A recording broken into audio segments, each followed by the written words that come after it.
Hello दोस्तों, कैसे हो? आपका स्वागत है त्रिपाण स्टडी सेंटर में। आज जो हम करने जा रहे हैं क्लास 12 एनआईएस बोर्ड का जो है पॉलिटिकल साइंस के चैप्टर यानी राजनीति विज्ञान के चैप्टर जो हम करेंगे चैप्टर नंबर 10। इस चैप्टर में जो हम करेंगे यूनियन एग्जीक्यूटिव, इसका मतलब होता है संघीय कार्यपालिका। यानी संघीय कार्यपालिका जो होता है राष्ट्रपति से संबंधित होता है, जिसके विषय में हम जो है विस्तार पूर्वक चर्चा करेंगे। ये चैप्टर कई मायने में कई क्लास के बच्चों के लिए इंपॉर्टेंट है, चाहे वो सीबीएसई में पढ़ते हो, चाहे एनआईएस बोर्ड के हो, चाहे वो बीए में पढ़ रहे हो। तो हर एक क्लास के बच्चों के लिए यह अत्यंत महत्वपूर्ण साबित होगा। और इम्पोर्टेंट इसलिए भी होगा क्योंकि ये जो है हिंदी इंग्लिश दोनों ही माध्यम में आपको समझाया जाएगा। साथ में आपको डिस्प्ले भी हिंदी इंग्लिश दोनों ही माध्यम होगा, जो कि आपके लिए अत्यंत महत्वपूर्ण साबित होगा। लेकिन आपको पता है कि चैप्टर स्टार्ट करने से पहले एक बात जो मैं हमेशा कहता हूँ, जिसको आपको सोचना भी चाहिए, विचार भी करना चाहिए और अमल भी करना चाहिए, वो ये है कि जब भी वीडियो देखिए पूरा देखिए, क्योंकि अधूरा जानकारी सदैव खतरनाक होता है। साथ में एक इंपॉर्टेंट बात ये भी रहता है, अगर आप पहली बार वीडियो देख रहे हो तो लाइक शेयर सब्सक्राइब करना मत भूलना। क्योंकि दोस्तों लाइक कीजिएगा तो बनाने वाले का मनोबल बढ़ता है, सब्सक्राइब कीजिएगा तो इससे ये होता है कि जब भी मैं कोई वीडियो डालूंगा उसका नोटिफिकेशन आपको समय रहते मिल जाएगा। और देखिए शेयर का मतलब ये होता है कि आपके थ्रू ना जाने किन बच्चों को हेल्प मिल जाए, ये आप भी नहीं जानोगे, इसलिए जो है आप शेयर जरूर करो, ठीक है। व्हाट्सएप स्टेटस पे भी लगाओ। दोस्तों एनआईएस सेंटर जो कई मानने में बहुत से बच्चों के लिए हेल्पफुल है, चाहे वो 8th क्लास हो, 9th 10th 11th 12th हो, चाहे वो एनआईएस बोर्ड के बच्चे हों, ठीक है, चाहे बीए एमए के बच्चे हो, सभी क्लासों के लिए कुछ ना कुछ जो है त्रिपाण सेंटर में उपलब्ध है। तो इसलिए आपके लिए ज़रूरी है कि आप सब्सक्राइब करके इसको चैनल को जो है सेव कर लो, नहीं तो बाद में अगर रिसर्च करोगे तो शायद आपको ये चैनल प्राप्त ना हो। तो इसलिए सोचना नहीं, विचार नहीं करना है, सब्सक्राइब करके जो है अपने पास सेव करना है। दोस्तों ये तो बात था आपके लिए, लेकिन अब देखते हैं हमारा आज टॉपिक क्या है। Next topic is the councils of minister and the cabinet. The council of the minister and the cabinet here. The term council minister and the cabinet are often used are interchangeable term. In the reality, there are not period of 44 is amendments of the Constitution. The word a cabinet was not mentioned in the Constitution. Let's have the definition between to the counseling of ministers and cabinet. The main point of difference are here. Counseling minister is a consist of all category of minister, and cabinet minister are minister of state. And there is a cabinet on the other hand consists of the senior minister only. Its a member is a various form of 15 to 30, while the entire council minister can consist of more than 70. The council minister as a whole rare meets. The cabinet on the other hand meet frequently as possible. It is a cabinet that is determine the policy and program of the government and not be council minister. Thus the cabinet is on the inner body within the councils of the minister. Its act in the name of the council of minister exercises all power on its behalf. The next year, the power and function of the cabinet. It has is enormous power and the manifold responsibility. All the executive power of the president are exercised by the cabinet headed by the prime minister. The cabinet determine and formulate the internal and external policy of the country. It take all the major decision and regarding defense and security of the countries. It has also the formulate policy so as to be provide better living and condition for the people. Cabinet has a control over national finance. The cabinet is responsible for the whole of expenditures of their government as well as arising necessary revenue. It is the cabinet that prepare the text of president as address of parliament. The cabinet is also responsible for the issuance of the ordinance by the president when the parliament is not in a season. The seasons of their parliament are convened by the president on the advice of cabinet convention through the prime minister. The cabinet prepare the agenda of season of the parliament. कहते हैं अगर देखा जाए हमारा जो अगला topic है मंत्री परिषद तथा मंत्रिमंडल। देखिए यहाँ पर साफ शब्दों में इस बात को उजागर करने की कोशिश किया गया है कि मंत्री परिषद या मंत्रिमंडल जैसे शब्द का प्रयोग प्राय एक दूसरे के लिए कर लिया जाता है। हम कभी मंत्री परिषद भी कह देते हैं, कभी हम मंत्रिमंडल भी कह देते हैं।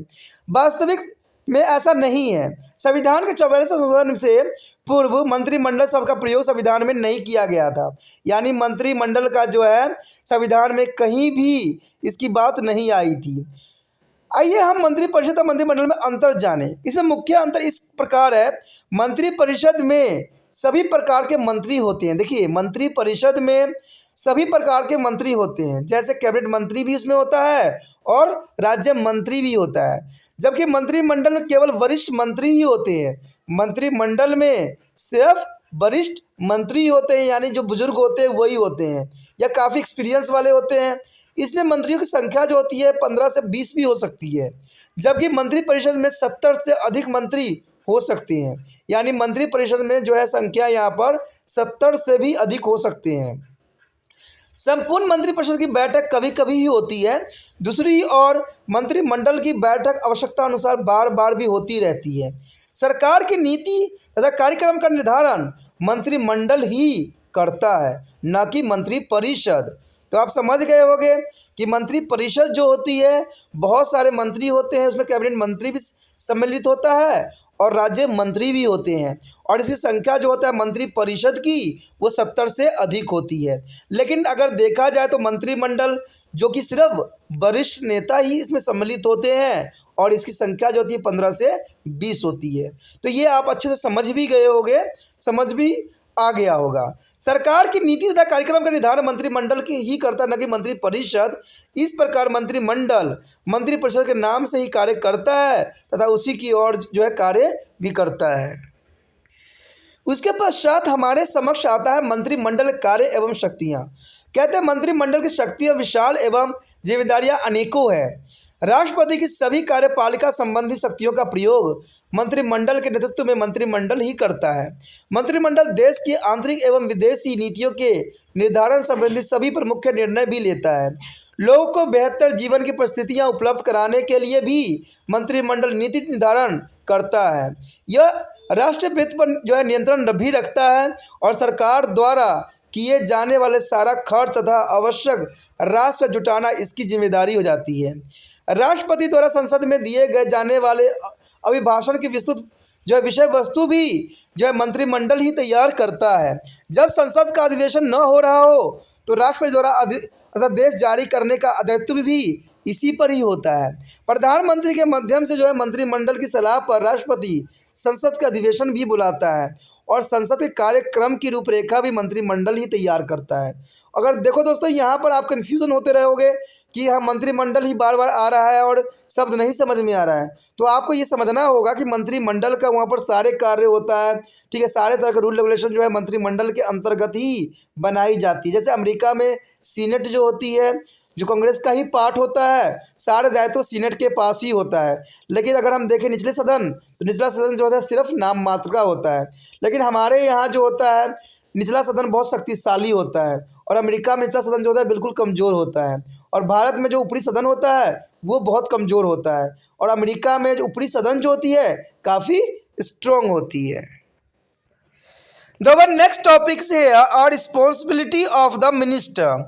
We have already read that there is the counseling of minister with the prime minister as it is a had to add the advice to president. Constitutionally, their minister hold office during the pleasure of the president, but in fact they are responsible to and removal by the Lok Sabha. Actually, the Constitution has itself declared that a counseling of minister shall be responsible to the Lok Sabha, not the both house. The ministerials as a responsibility there is a essentially feature of parliamentary from a government. The principle of the ministerials and responsibility has to the dimension and collective responsibility and individually of responsibility. And the next year, collective responsibility. What do you mean to the collective responsibility? Our constitution clearly says that the council of ministers shall be a collective responsibility to the house of people. It actually means that a minister are responsible to the Lok Sabha, not individually alone, but collective also. Collective responsibility has a two implication. First, here it means that every member of the counseling of the minister is a accept or responsible for the each and every decision of the cabinet.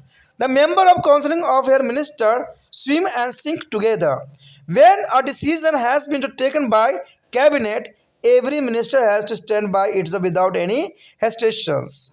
And if a minister does not agree with their cabinet decision, the only alternative left to him here is the resign from a council minister. This instance of collective responsibility means that the minister must vote with the government, speak in defense of it is if the prime minister insists and see he is cannot be afterward rejection of criticism of the act. Either a parliament are in the constitutionally on the ground that she here did not be agree with the decision. Secondly, voted of not confidence against the prime minister is a vote against the whole council of minister. Similarly, advice vote is the Lok Sabha on government bill or budget or implies lack of confidence in the entire councils of their minister, not only the is a mover of the bill. The next year, individual of responsibility. Third, their ministers are collectively responsible to be Lok Sabha. They are also individually responsible to the Lok Sabha.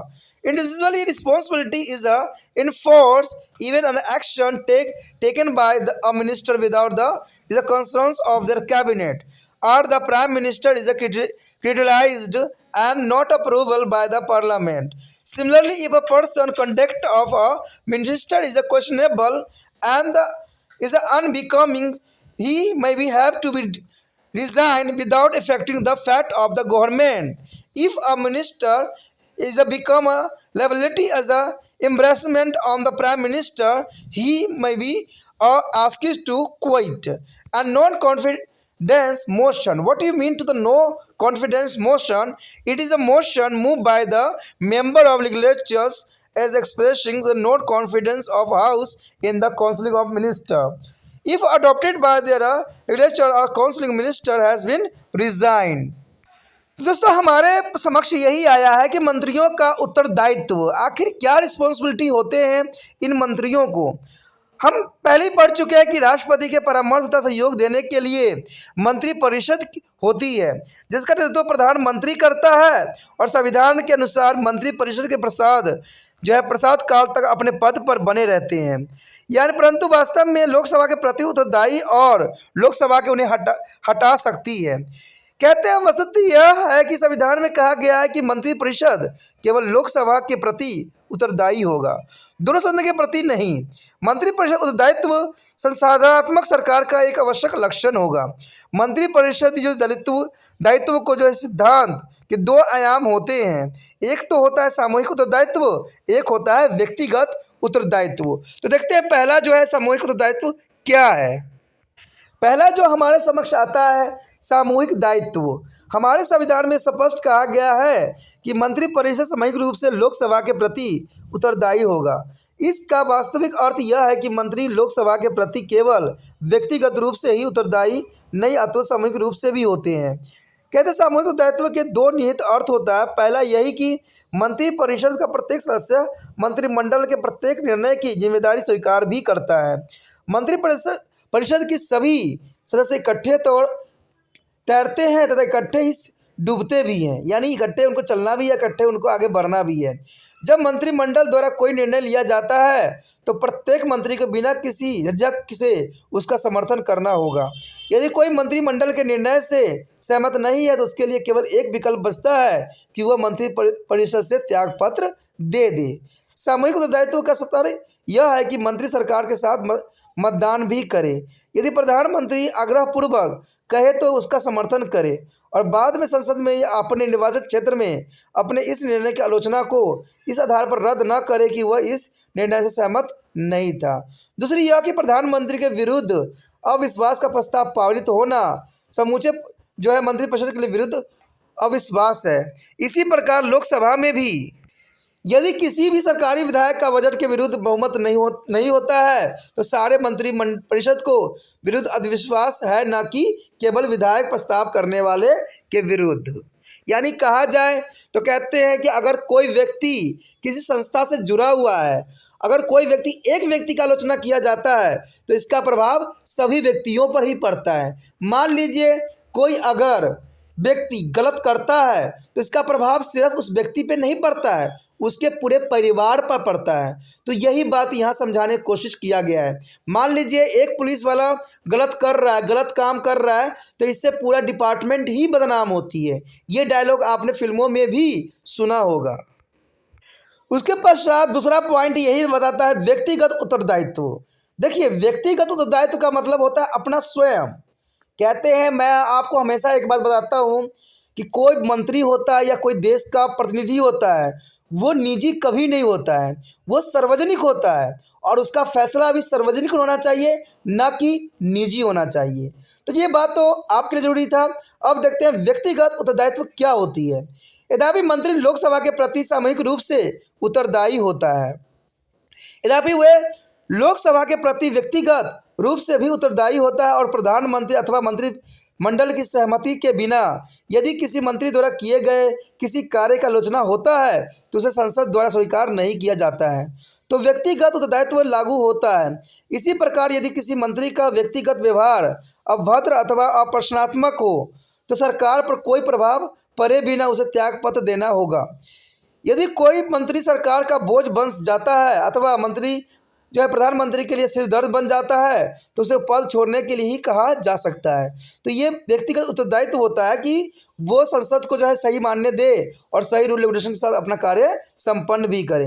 अगर हम बात करें अविश्वास प्रस्ताव की तो इसका मतलब यही होता है कि यह प्रस्ताव विधायकों के किसी भी सदस्य द्वारा मंत्रिपरिषद के विरुद्ध निम्न सदन अथवा अभिक्त अविश्वास है। यदि विधायक इसे पारित कर देता है तो मंत्रिमंडल को जो है मंत्रिपरिषद को त्यागपत्र देना पड़ जाता है। यानी विधायक इसे पारित कर दिया जाता है तो मंत्रिपरिषद को त्यागपत्र देना स्वाभाविक बात बन जाती है। इसी के साथ दोस्तों हमारा ये टॉपिक और चैप्टर दोनों ही खत्म हो जाते हैं। हम अगले चैप्टर में मिलेंगे जो कि काफ़ी इंपॉर्टेंट रहेगा आप लोगों के लिए। तो आप इसी तरह त्रिपाण सेंटर को लाइक शेयर सब्सक्राइब करते रहिए, समझते रहिए। लेकिन दो बात आपको भूलना नहीं है। पहली ये कि जितना हो सके इस वीडियो को दूसरे बच्चे तक भी पहुंचाने का संकल्प लेना है और ये संकल्प पूरा आप ही से होगा जब तक ये आप व्हाट्सएप स्टेटस पे नहीं लगाओगे। दूसरी इंपॉर्टेंट बात ये रहती है कि जितना हो सके सब्सक्राइब करके रख लो तो ही अच्छा है, क्योंकि अगर पहली बार वीडियो देख रहे होते तो सब्सक्राइब करने से ये होगा कि आपको जो है समय समय पर मेरे वीडियो का नोटिफिकेशन प्राप्त होता रहेगा। मान लीजिए अगर कोई टॉपिक अगर आप यूट्यूब पर सर्च करते हो तो उस पर आपको मेरा वीडियो जल्दी प्राप्त नहीं होगा, क्योंकि ये उस यूट्यूब का प्रावधान है कि जो पहले से ही है वो उसी का जो है आगे दिखाया जाता है। लेकिन अगर आप सब्सक्राइब करके रखोगे तो आप मेरे चैनल पे जा सकते हो, वहाँ पर आपको वीडियो का ऑप्शन मिलता है जहाँ पर सारे वीडियो आपको लाइन वाइज दिख जाता है। जो टॉपिक आपके लिए महत्वपूर्ण होगा उसको चला के जो है अपने कहीं भी सेव कर सकते हो।